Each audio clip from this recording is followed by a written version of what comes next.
Hi everyone, my name is Aaron. I'm a security solutions specialist at NebulaNet. I mainly work with the OSINT suite.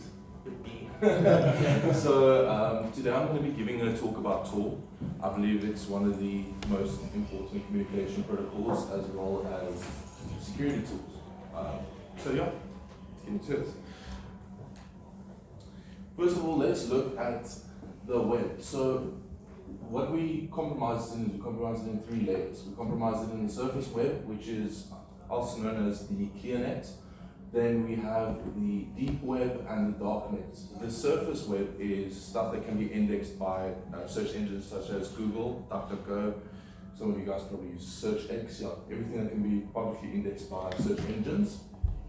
To give a little more information about the deep web, it's something that doesn't need a tool like TOR, but it's something that can't be publicly indexed by Google or DuckDuckGo. So for instance, if I go into my bank account, that will be the best example to give for that. And then finally we have the darknet, which is a protocol, it's an overlay network that is accessible via using TOR. Cool. Now, I've seen many figures around this. People say that the surface web compromises about 4% of the total internet. I've seen it at 12%, I've seen it at 3%. So do take this with a grain of salt, but it's roughly 10% of the internet, which is the surface web, which is very important because as a SOC analyst, you have that limited, even though it's 10%, it's still a lot, but you have that limited visibility for threat actors and threats. So what is TOR? TOR, the Onion Router, is a open source software and network that enables anonymous communication and web browsing. It directs traffic through a worldwide volunteer operated network of over 7,000 relays to conceal a user's location, usage, and identity. And TOR, as stated, the Onion Router uses a protocol called onion routing. So onion routing was developed in the mid-1990s by Paul Simpson, Michael G. Reed, and David, I'm not even going to try and pronounce that, Goldschlag. They were funded by the US Naval Research Laboratory, and yeah, to protect US intelligence communications. Now, when they developed this protocol, they figured out that there was a problem. If all of your operatives are communicating over the same protocol with the same IPs, even though it's a relay network, you'll spot the CIA very quickly. So that is why they made it openly accessible. You can go read in the TOR manifesto, that is the main reason. So this is also a graph of how it basically works. You have different layers. You route a key and it peels off till it reaches your message. I'll get into more detail in a second. So, onion routing essentially provides a mechanism for anonymous communication over a network. It achieves this by encrypting data in multiple layers, as we see here. Much like an onion, and then sending it through a series of volunteer-operated relays. Each relay peels off one layer of encryption, so to send it to the other relay, revealing only the address of the relay in the circuit, but never knowing both the original sender and the final destination. This multi-layered encryption is very, very powerful, and I'll get into that in a second. Here's just a quick little explanation of how I can explain the relaying. So first we have a package that arrives at Alice. So Alice lives at 82 Hathaway Street. She doesn't know why this package is at her doorstep, but she just knows that there's a key for her. She opens it up and it says, for Bob. Bob gets the same package. He doesn't know who Alice is. He's just like, okay, this is a random package. Let me open that up. Oh, send it to Carol. And Carol opens it up. She finds the data and she's like, okay, send it to Charles. And Charles opens it up and he's got the message, which is, hi Charles. This is just another example of how the TOR network works. You as a client go in and you first enter the entry guard. So the entry guard has that multiple packets. It has the middle node, exit node, the IP of everything. It can't see it, but it packages everything together, and it's got a key where it just unlocks it. It knows your IP though, and it unlocks it and just sends it to the middle node. Now, a middle node won't essentially be just one node. Middle nodes comprise of a bunch of other nodes that just relay to create more decentralization. And your exit node and your entry cards will be only one node, just to put it into figure. Your exit node then sends it to the server, and then you get your message. Does that make sense to everyone? So does the guard then decide how many middle hops you get before it goes out, or is there like a fixed amount of hops that it layers you through? It depends. I think your middle node is the one that actually knows how many. It doesn't know the other amounts, but it just knows sending to that. So I do think yes, your entry node does know how many hops. It just depends on the Tor network, but I will answer that after the. Okay. Now, just like, cause you had that picture with all the layers, right? So do the layers get added on at the guard level, or do they get added? So when you enter with the entry guard, it already has all the layers that it's sending through. Okay. So sometimes your middle relays, if I'm not incorrect, your middle relays will just send it on sporadically. It will send it to another one just for decentralization, but it knows, okay, send it to entry card, it has all that packages. Your DA firstly looks at what entry node to send you, entry guard to send you through, exit node, and the middle relays. It chooses those servers for you. Okay, if that makes sense. Hopefully. So the client decides the route. Yeah. So how is the circuit established? When a user wants to connect to your website, the Tor client constructs a circuit by randomly selecting 3 relays, a guard, middle, and exit from the DA. Your DA are trusted servers. These are, by the Tor project, chosen servers that are trusted, because an issue arrives at bad exit nodes.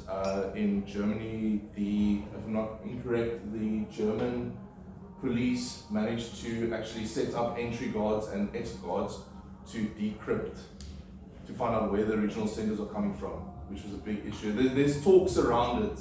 People think it's fake, but that's one of the big things that the Tor network suffers from.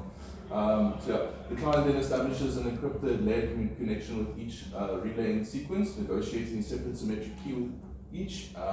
This means that each relay only decrypts one layer of the onion and only knows the IP address for the previous and next hop in the circuit. Okay, so your entry node, as explained by that other relay graph, your entry node, also known as the guard node, is the very first stop that you go to. So your entry node will see when you enter it, will be like initial post office where you drop off your anonymous package. The computer connects directly to this node, meaning the entry node knows your real IP address. That is one of the big issues. That's why you would want to obfuscate your traffic. So there are bridges that you can connect through Tor. So you have a Mikashua bridge, you have an OBFS bridge. I'll get into detail in a minute just to show you that. That's one of the very big OPSEC failures of some threat actors, is they could directly connect to Tor without using a bridge. Yeah. So it knows who you are, however, it only knows that you're trying to send something into the network. It doesn't know where your package is ultimately headed. So that is the decentralized nature of Tor. It doesn't know where it's going, it just knows peel off, peel off, peel off. Okay, cool. Your data is heavily encrypted in layers, like an onion, and the entry node only peels off the first layer, revealing the address of the next stop, which would be the middle node. The setup ensures that while your starting point is known to one node, your destination remains a secret. So this is the whole decentralization of architecture.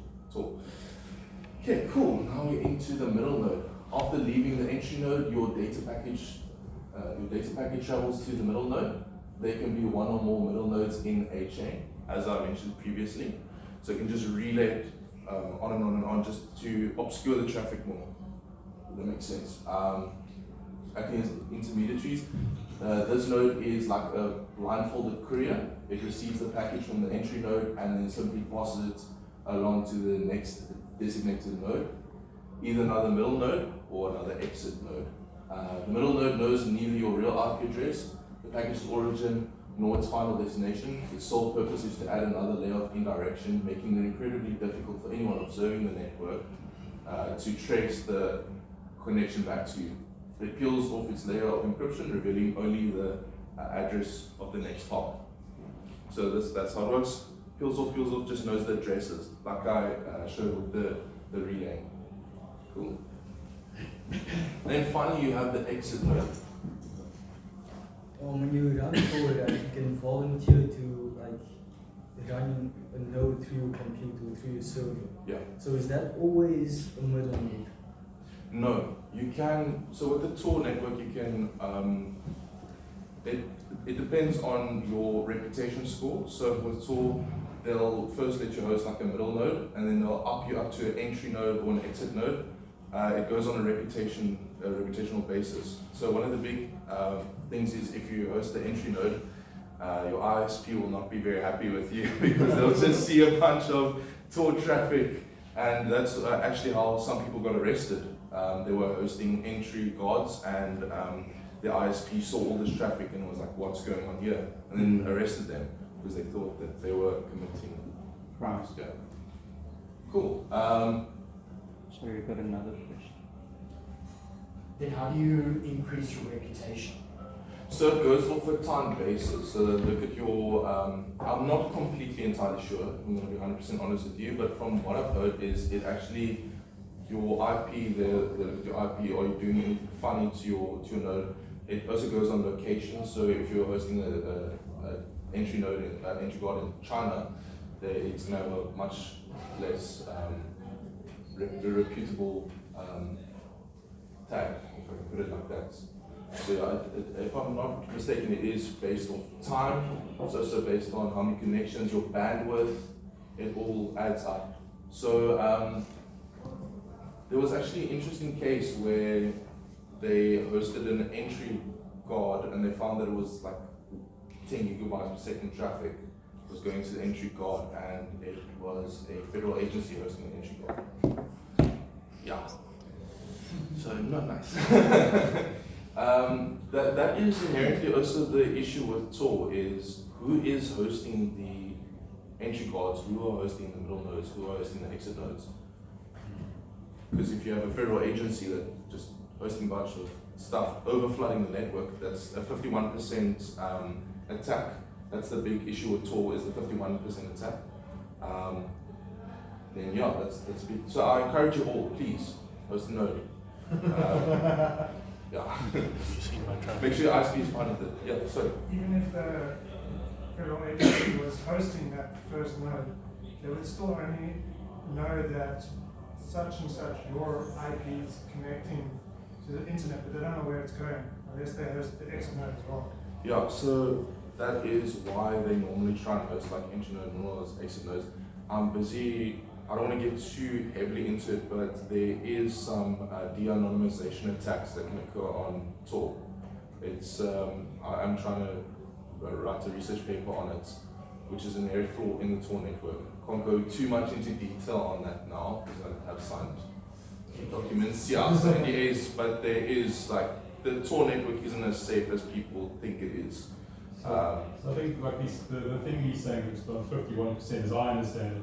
If you've got enough entry nodes and exit nodes under your control and maybe some middle nodes, then potentially you can figure out, time attacks. you could track the stuff. If you have enough nodes in the network, then some of the traffic you can track all the way through. Yeah. Yeah. What if you use proxy chaining? So that is how Tor technically works, but it's just a bunch of proxies bundled together. If I'm not going with the It's your topic. Yeah, no. Like, It so, is. Let's do it. Just more automation. Pardon? It is. It's a bunch of proxies Yeah. with encryption, Yeah. automated, federated. Yeah, pretty much. That is the Tor network for you. But so your issue comes at people that do have 51%. So if they've got enough servers where you can see the entry node, middle node, exit node. Yeah. That's where your issue lies. Yeah. lost my place here now. Yeah, while the exit node can see your data unencrypted if you're visiting the HTTP website, or still encrypted while using HTTP, it can't link that data back to your identity. You can see what you're doing. It can't link back to you. Unless your federal agency with all 3 nodes. This unique separation of knowledge across the 3 nodes is what provides a strong anonymity that systems like Tor offers. Or if you're running the Facebook app on your phone. Yeah, that's another one. Funny enough, Facebook actually has a onion link. I don't know if you guys knew that. Where's the onion website? Yeah, so it was on the Tor. Okay, why is Tor helpful for SOC? Firstly, accessing malicious infrastructure. So let's say that you've got a C2 that's being hosted and you don't want to access the C2 directly. You can just use Tor, proxy your traffic, can't have it come back to you, and you can do analysis based on that. Secondly, bypassing geo-restrictions and censorship. So especially in countries like China, if you want to get past it, then you can just hop on first the VPN and then on Tor. Monitoring brand and reputation. So this I'll get back into as well, but you want to look at your company, you want to look at what's being said about you on Tor. That's the big topic of today. Is there has been a lot of data leaks, and people are ever increasingly getting worried with what the company is being talked about on Tor, what information is out there. Also, you as an individual, do you appear in a data dump that's hosted on Tor? Because most data dumps are hosted on Tor. Understanding adversary tactics. So I'm going to come into a website called XSS. It's a very popular Russian forum where they talk about new attacks that they've come up with in their private little chat rooms, but we're still going to go into it. And identifying vulnerabilities. So let's say, for instance, that you are on Tor, you want to see what is the blast radius, how bad is it for your company, what has been said, etc. Okay, cool. So with the one identifying vulnerabilities and then looking at stuff, here's a link to Pathfinder. So Pathfinder is a rat you can find on Tor. You can go reverse engineer it. We love reverse engineering. And here as well is what I wanted to show today, but demo is not allowing me. You can go and you can place onion links in Shodan. You can see where it's hosted, server that it's hosted, where it's hosted.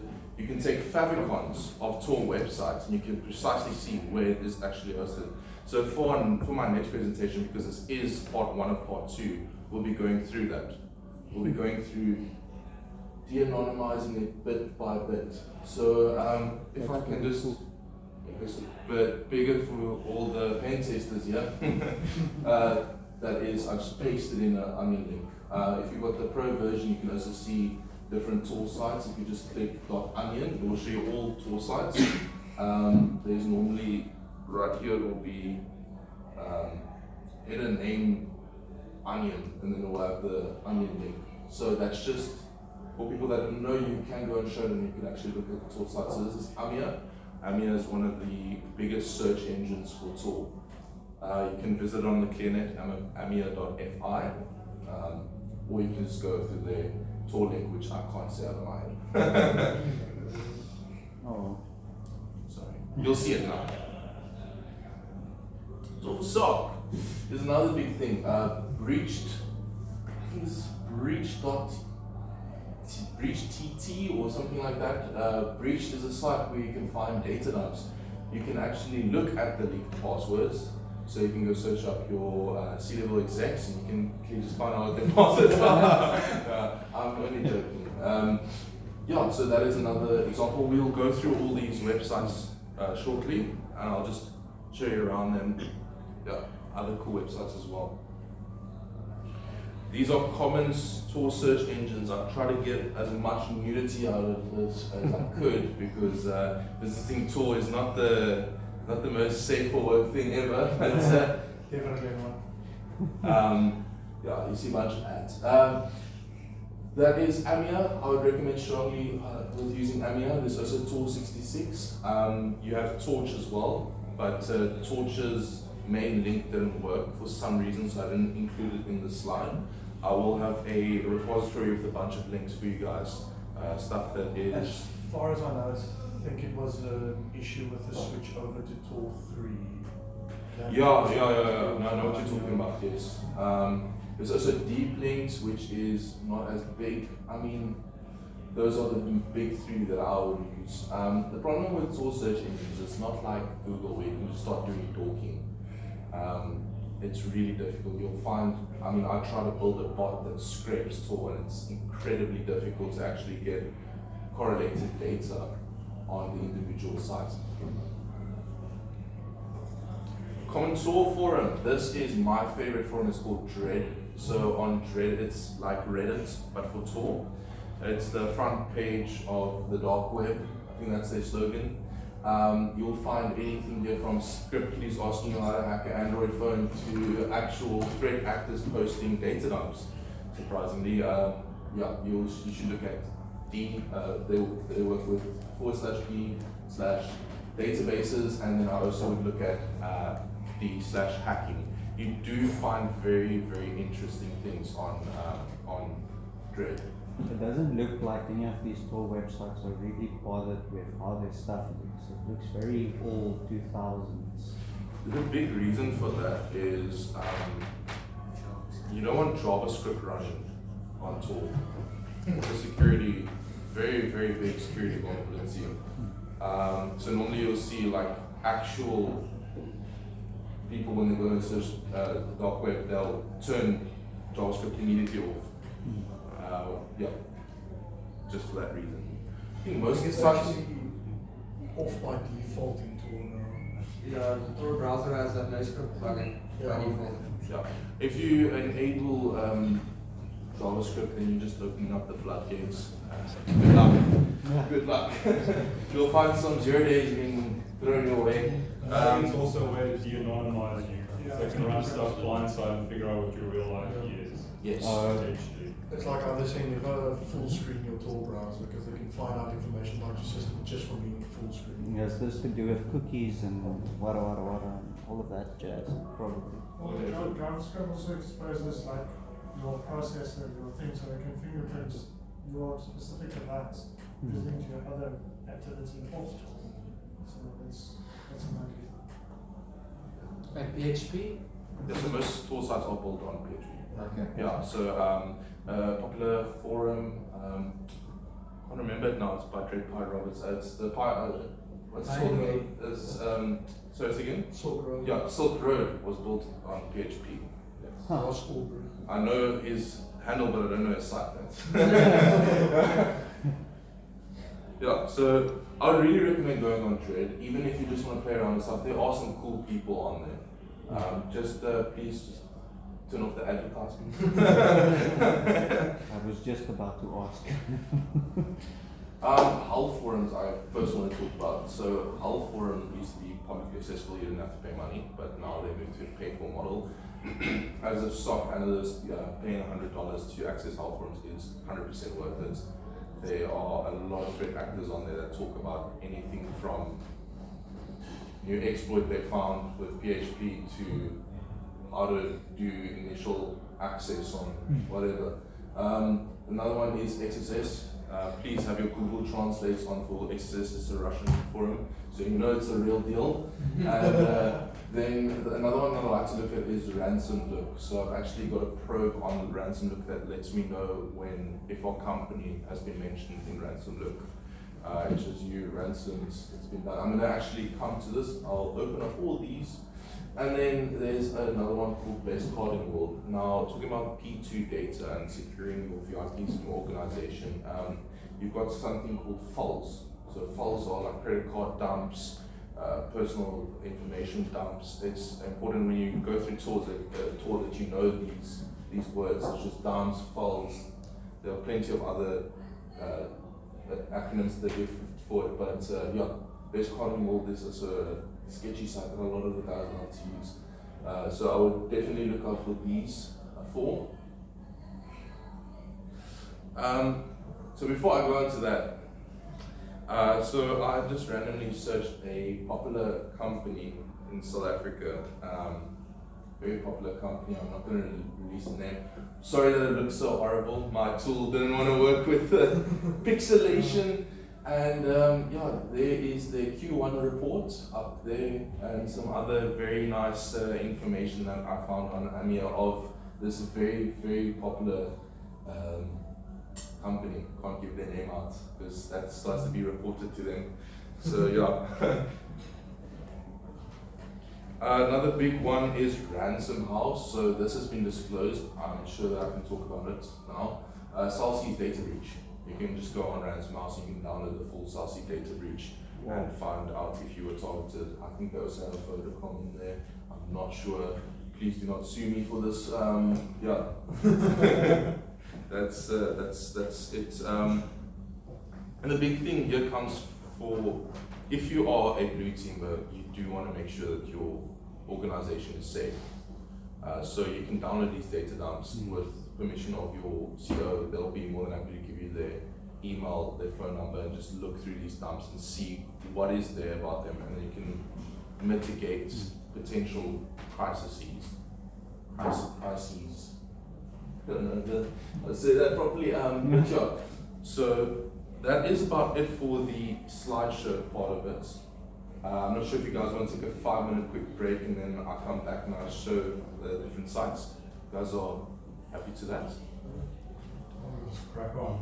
Yeah, I think just go on. Okay, cool. So, oh my god. This is what I talked about. So here is Dread. So before you dive into this, right? So you kind of gave us the lay of the land, getting to Tor and stuff, and you were chatting about bridge networks and whatever else. Yeah. Can you just close the loop on people starting out on this? What your recommended is, download this, do this, don't do these things.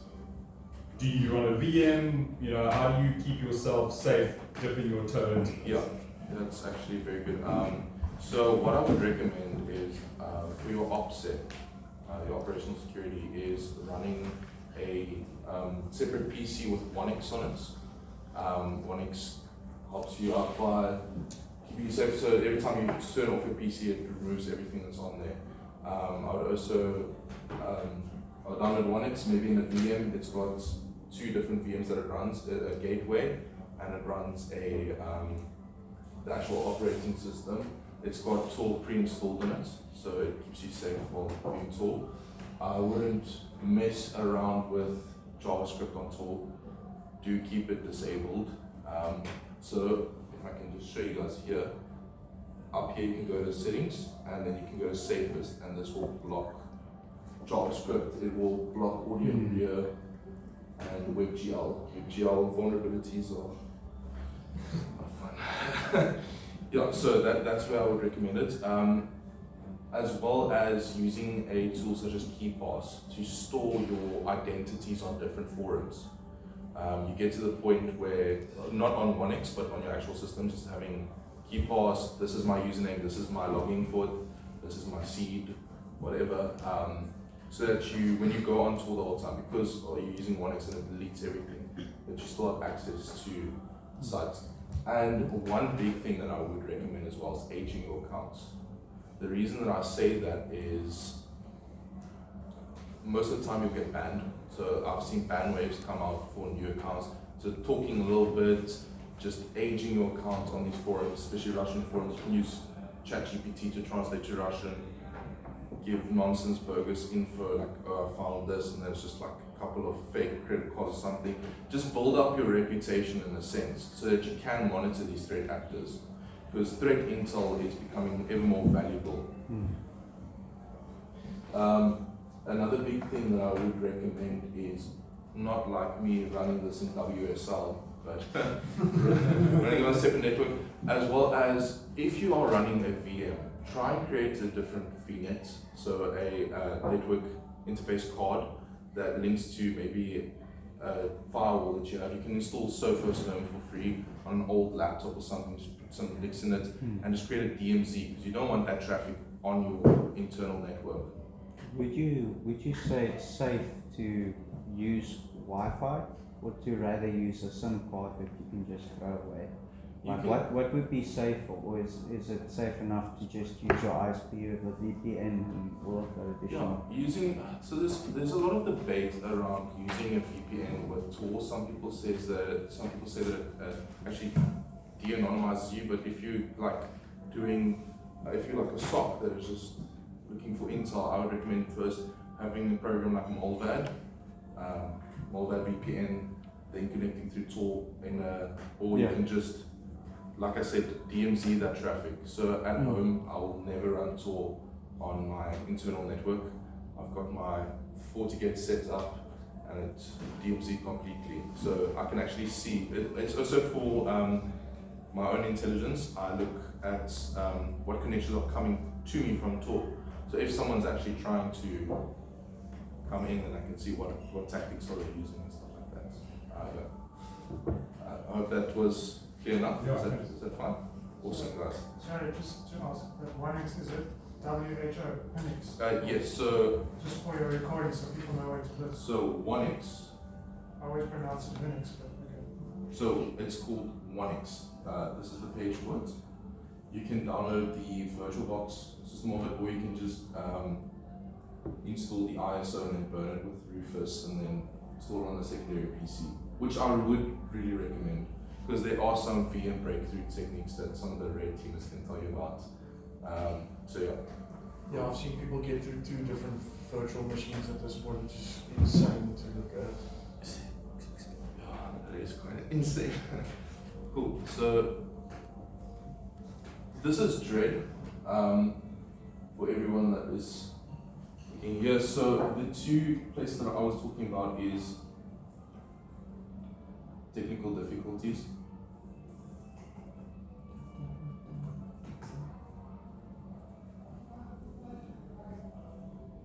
Just go ahead with thumbs here.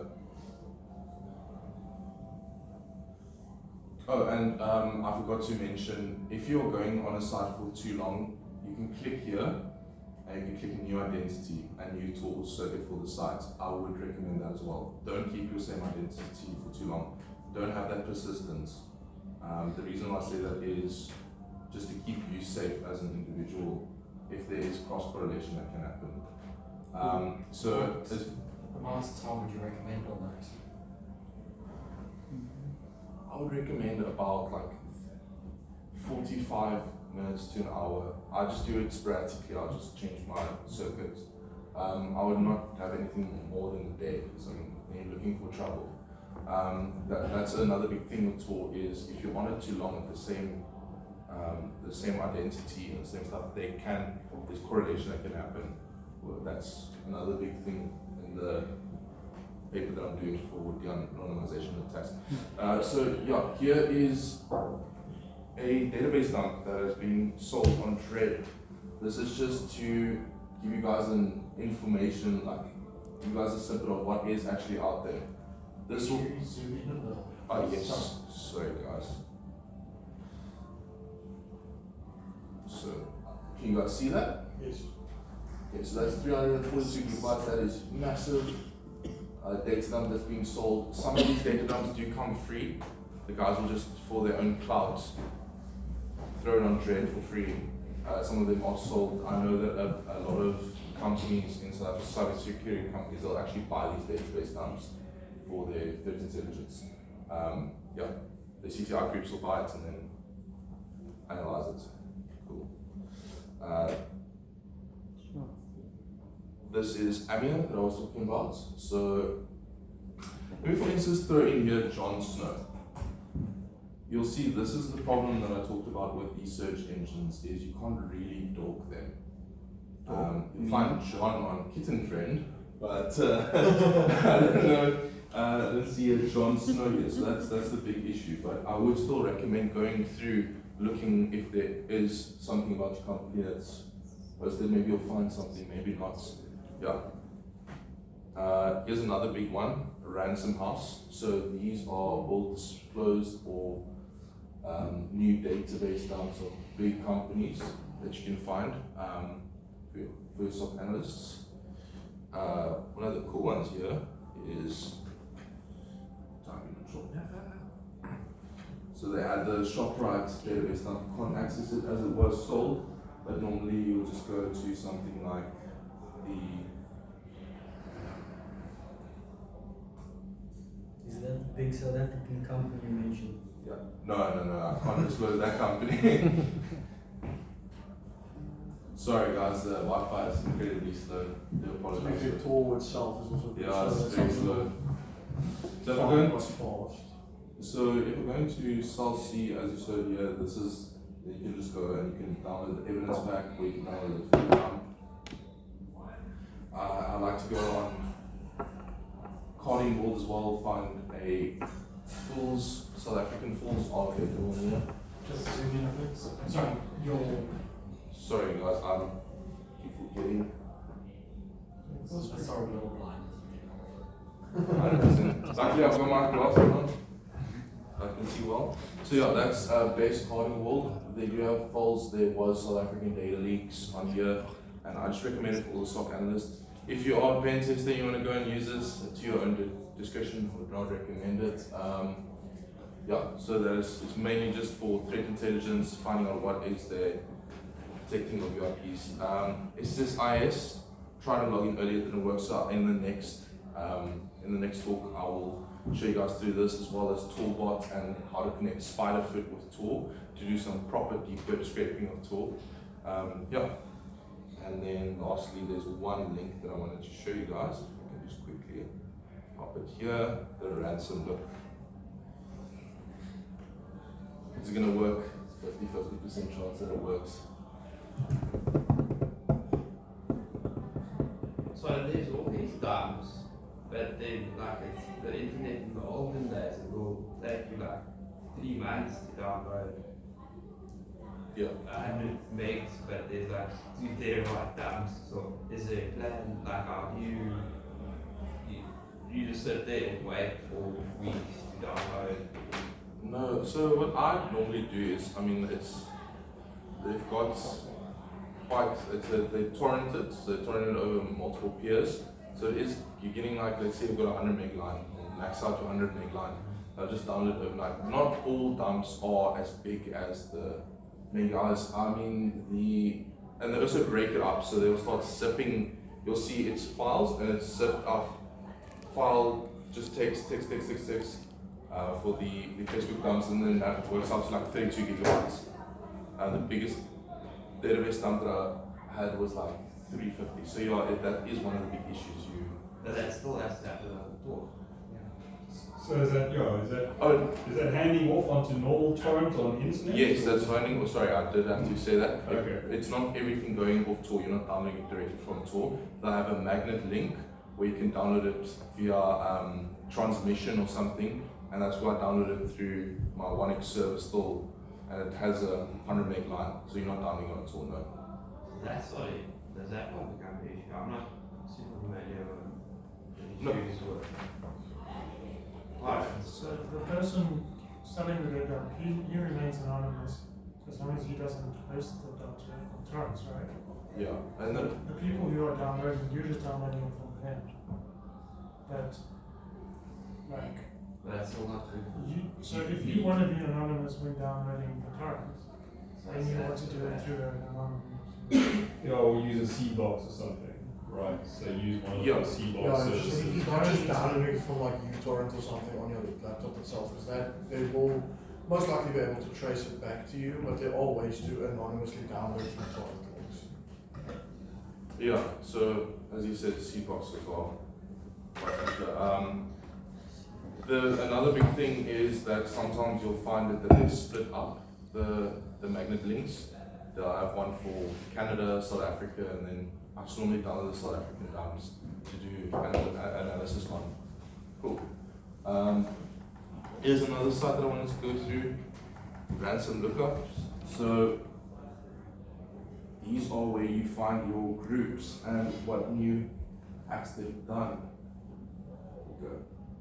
Let me find. See if we can find Lockwood here. Relockwood full. So if I give access, so it actually gives access to their sites. I think the Lockwood site now is just going to be honeypot, but you'll see. You can also screen it. Okay, looks like the website will be working soon. So you can screen the individual site before you go to it, and then you go to the ransomware group's websites, and you can download the database dumps from them. I will provide all these links to you guys after the talk. I'll send them tomorrow in Hackstart, or I'll send them on the group, the WhatsApp group. Yeah. Rather send them to one of us admins beforehand, Yeah. just because of the type of data you're dealing with here. Yeah. 100%. Because everybody in the group, for the WhatsApp group, might just be treated with caution. Yeah. So please dump it to one of us admins beforehand. I will do so. Another big disclaimer is don't go downloading these dumps just willy-nilly, because in a lot of these dumps, what they do is they've got rats in them. And these rats, as soon as you untar the file, or you unzip the file, the rat starts activating, and then contacts the C2, and then you're bombed out of your system, basically. So I would not go willy-nilly about this. I would be very, very precautious. When I talk about precautious, that's where I go back to the 1x, having DMC, having a separate instance where you download this. You won't sacrifice your internet speed that much if you're just doing it properly. But yeah, please do view these sources with discretion and download with discretion. Cool. Thank you very much, guys. I hope it was helpful. This is the first part. So the second part will be, like I said, going through all the different tools, such as TORBot, Spiderfoot, connecting Spiderfoot to Tor, connecting Sherlock to Tor, and yeah.